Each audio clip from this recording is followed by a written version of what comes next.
Hey, what's up? In this video, I'm going to write a server that waits for requests, and basically the client's going to send a request to the server and the server is going to respond by sending information back to the client.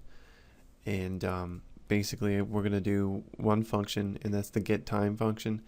And so if the client sends getTime to the server is going to send the current time back to the client. It's basically all we're going to do serving wise. It's the simplest solution I could think of. Okay, and another thing is that the server is going to use asynchronicity while the clients are going to have blocking stuff, just because we need the asynchronicity for the multiple clients in the server. Okay, so we're going to do time server in a console application. So let's start off by defining a method. Call the method setup server.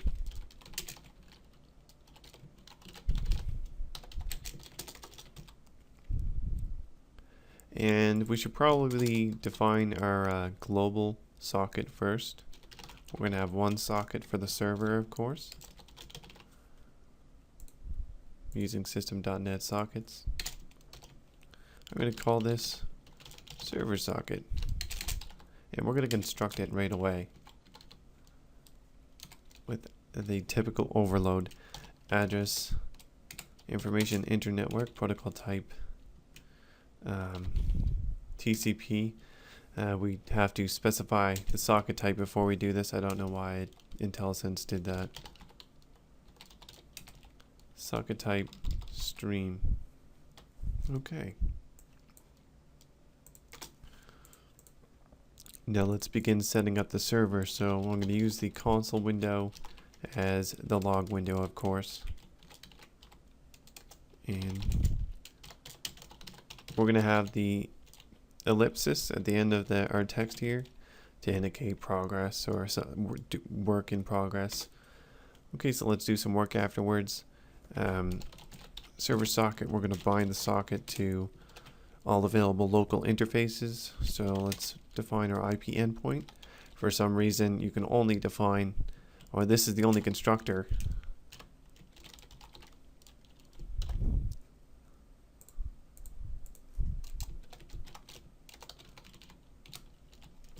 So we're going to bind on all available local interfaces on port 100. You can do whatever port you want as long as it's the same on the client. Okay, after we bind the server, we can now start listening. I'm going to specify a backlog of 5. The backlog is not important to us, just because it's for, you want to worry about the backlog when you're handling multiple clients per second. A lot of people say that the backlog is how many clients the server can handle simultaneously, but that is not even close to what the backlog is. The backlog specifies how many pending connections can exist. If there's a bunch of attempts to connect to the server, say there's 6 pending connections, then the 6th connection and all the connections after that are going to be refused unless the server starts accepting connections faster. That's what the backlog is. It's kind of hard to understand. You don't really need to worry about it. We can do 1 if we want to. Doesn't matter. Okay, so what do we need to do afterwards? We need to start listening for connections. So let's do that. Server socket, begin accept.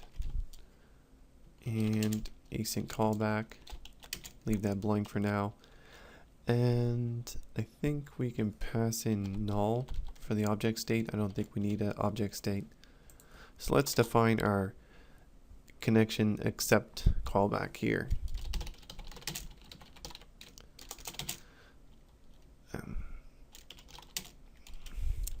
It is, we'll just call it accept callback.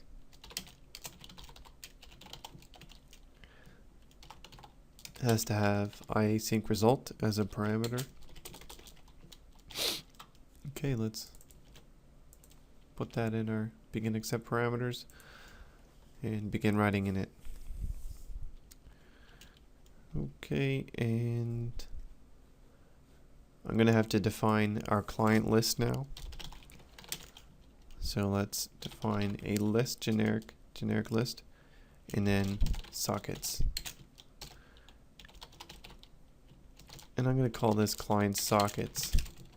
It's going to be a list of our sockets, our clients to serve. Okay.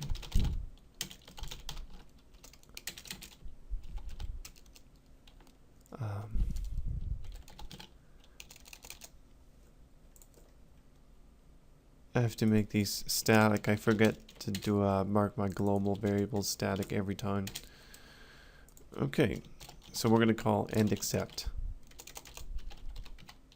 And that's going to give us our accepted connection, a socket so we can send and receive information to our clients. So our client socket, really. And we're going to pass in our iasync results. And then we're going to add this socket to our client socket list.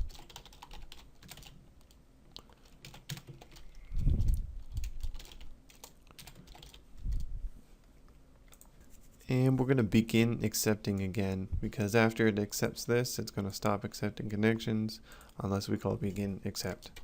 So we're going to do the same thing as we done up here, just here. And that will allow us to accept more than one connection. And whenever we add our socket to our connections, we also need to begin receiving data for each client socket. So, sorry, it'd be easier if I do this, socket dot begin receive. And before getting into that, I definitely need to define a global buffer. So let's do that.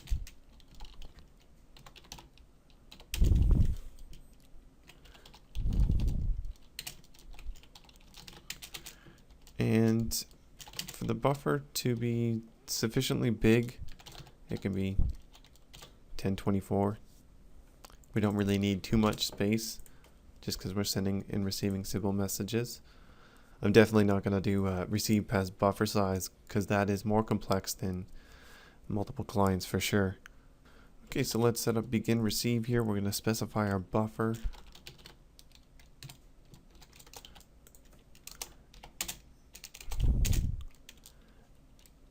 And I'm going to just find the overload that I want. So this is the overload, the 0 for the offset, and the receive size will be buffer.size, or length. Socket flags none. Blank async callback for now. Object state null. Actually, we're going to pass in the current socket as the object state just so we can easily retrieve it and call end receive. Okay, so let's define our receive callback.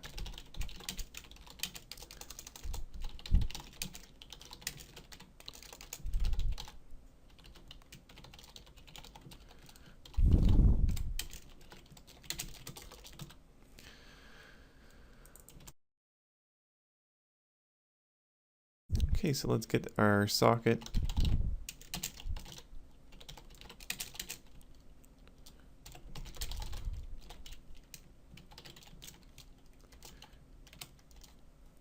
So this socket here is this socket.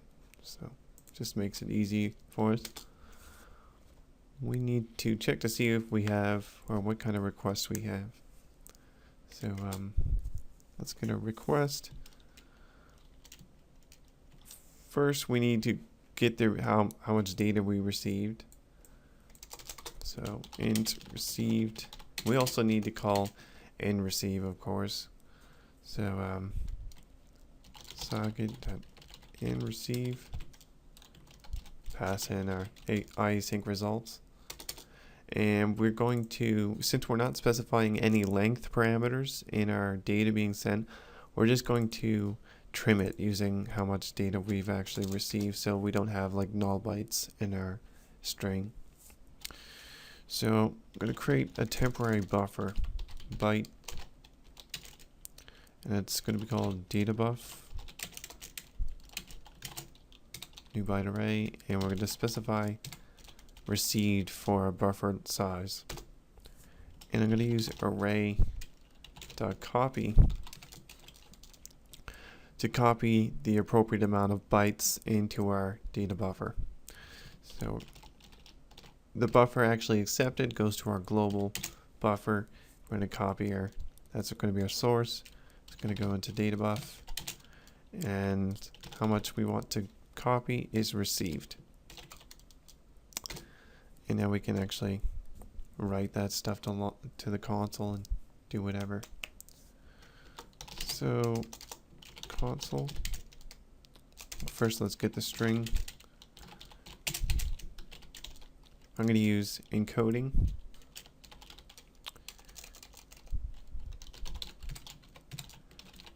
And get string.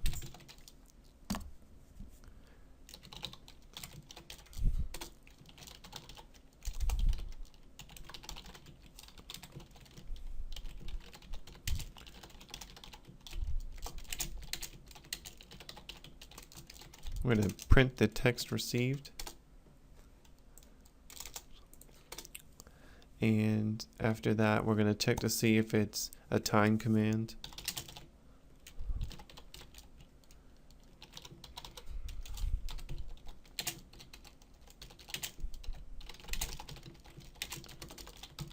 And then we're going to send, if it is a time command, then we're going to send the time asynchronously to the client, to the appropriate client, of course. So let's do that.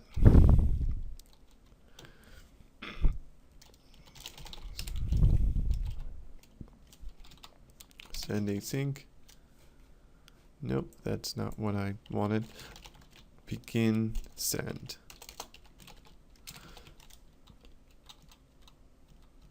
And we need to construct our data, of course. So byte array data is equal to encoding ASCII get bytes text.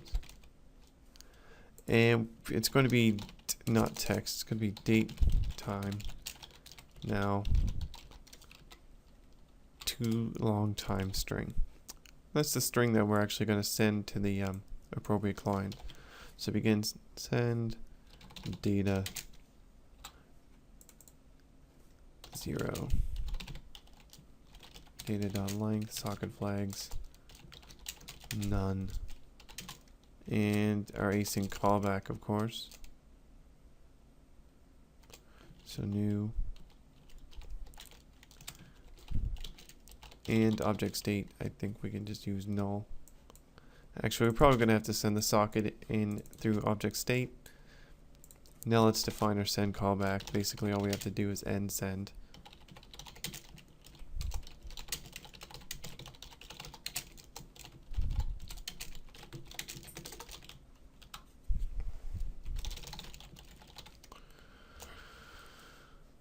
We're going to get our current socket.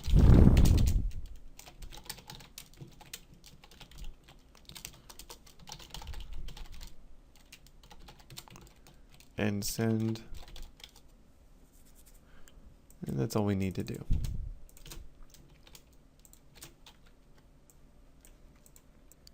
And I'm going to write a method called send data.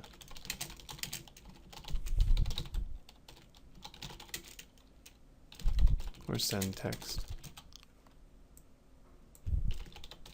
And use that instead of what I'm doing here.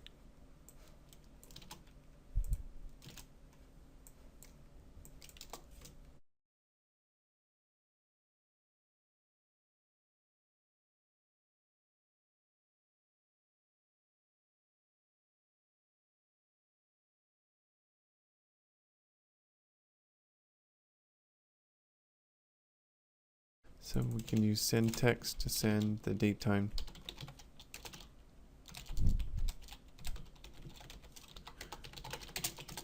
Otherwise we can send something like invalid string or invalid request.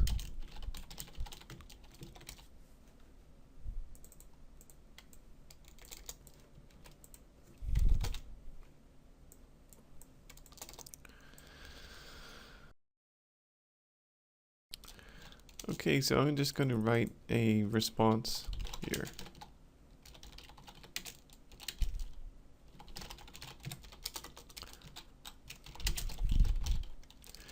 If text is, or text to lower is not equal to get time, then we're going to set response to invalid response or request.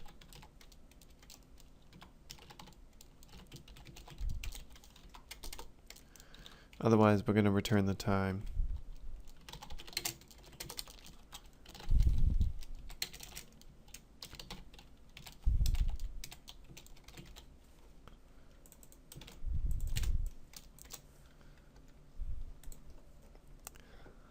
Okay.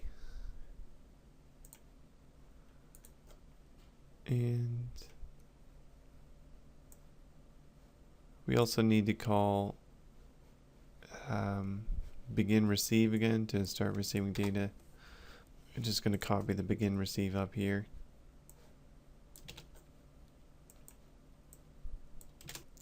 Okay, now we can actually call our methods here. So I'm just going to mark setup server as static. And then everything else is called from within that, I suppose.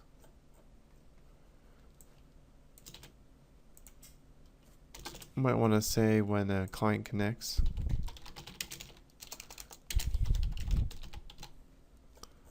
And that's all we need to do.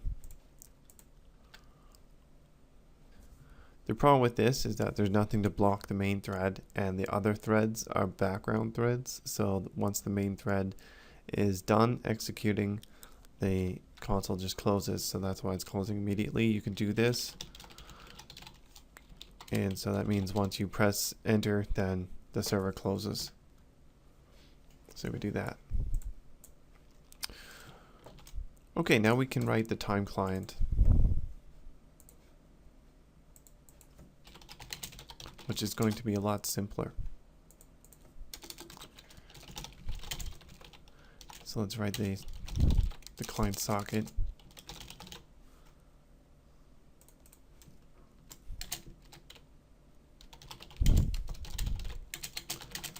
Set it up like we did before with address family, internetwork, socket type, stream, protocol type, TCP,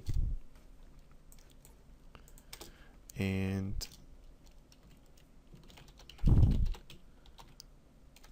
I'm going to write a method called loop connect. Basically, it's going to try to reconnect continuously until you close the application, or until it actually connects. So let's begin. Client socket connect. We can use synchronous operations. We don't need to do anything else in the application, so it's okay. See the overload that we want to use. I'm going to use IP address and port.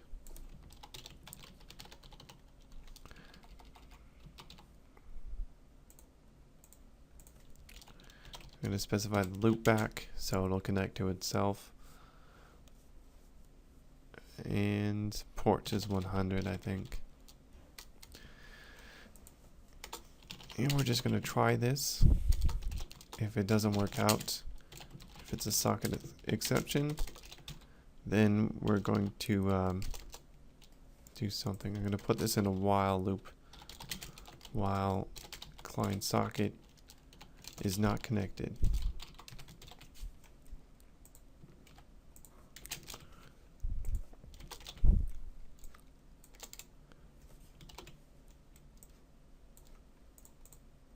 And I'm going to count how many connections there are. So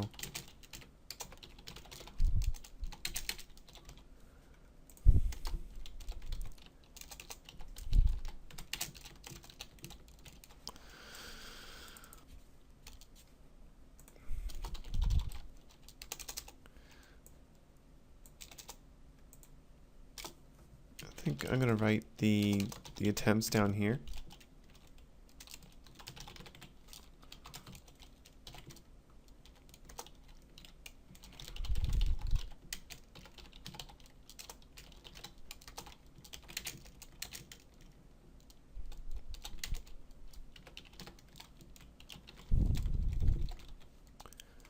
And when it actually does it connect, we'll just clear the console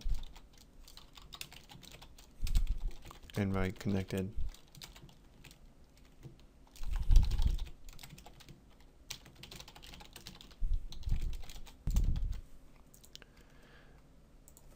And I'm gonna do a read line here so it doesn't, you know, just close randomly.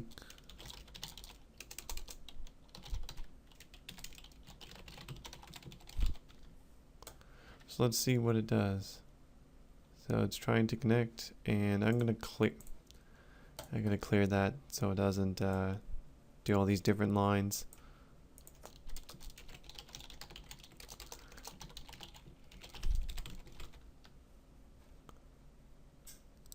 That's better.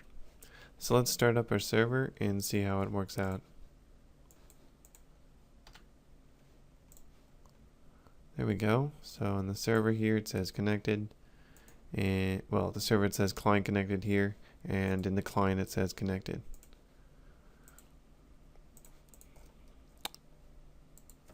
I'm going to change the title. So console title is equal to server.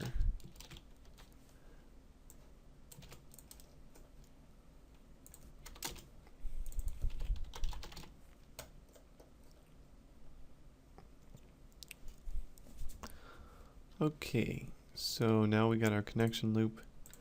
We can actually have a, you know, a send loop for sending data.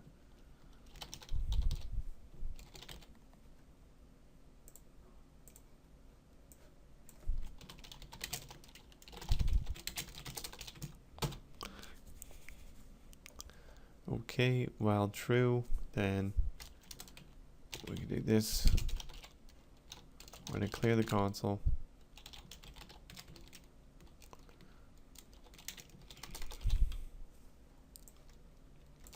No, I'm not going to clear it. How about write? Enter a request.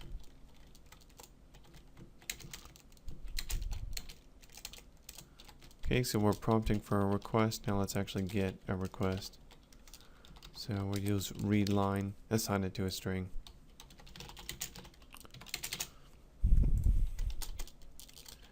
And we'll get that as bytes, of course. Request.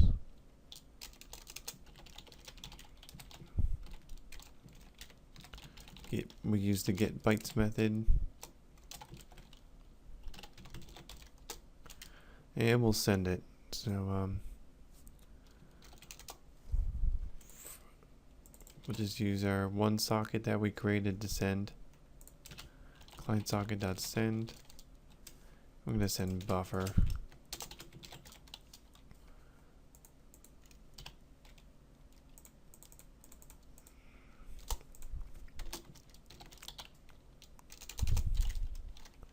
And we will start receiving data as well.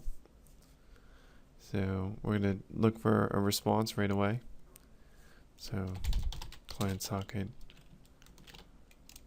receive, and we're going to get how much data we received, of course.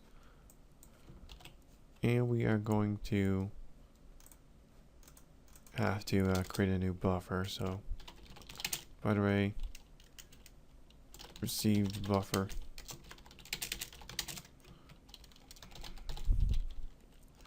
Make it sufficiently big. And we're going to trim the amount of data we received by using the received integer here. We don't really need to prefix anything with the length. Okay, so let's create a new byte array.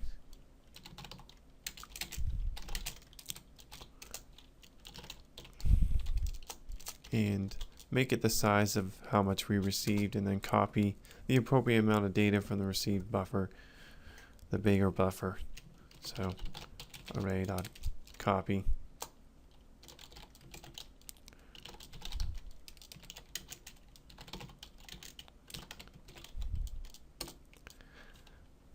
Okay, and console.writeLine received.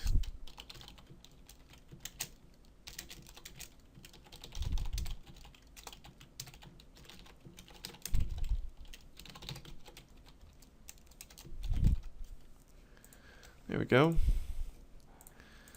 Okay, let's try sending a request. So our client is connected. Let's enter a request, get time, and over on the server it says text received, get time, and over on the client it says the actual time that the server sent to it, and then it's prompting for a request again. Now let's start up another client. So we got two clients, and I'm going to send a request on the second client.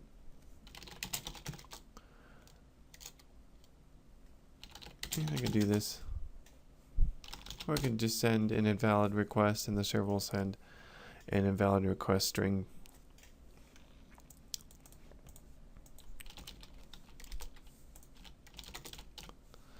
And it should be able to handle a lot of clients.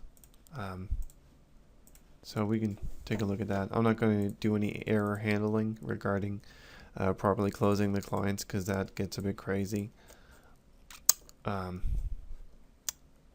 So let's actually make this use of a bit more resources. So instead of blocking on the send loop using readline, I'm basically going to send a predefined request. We're actually going to get the proper time every time, and we're going to stop the current thread or sleep it for about 500 milliseconds.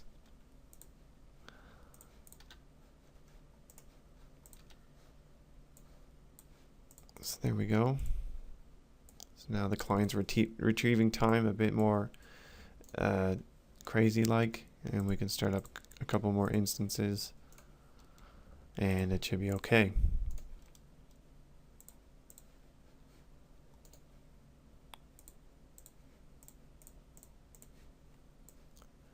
So I'll put the clients on the bottom. Actually, where's the server? Oh, here it is.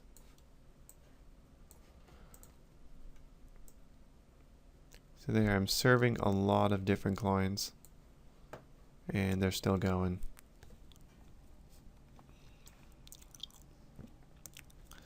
If you want to distinguish the clients, you're gonna have to look at the handle of the clients, or use or send in a client name whenever you send strings around. And I'm not gonna go over that because that's just gonna add a lot of complexity to the application and the concept. And that's it. See ya.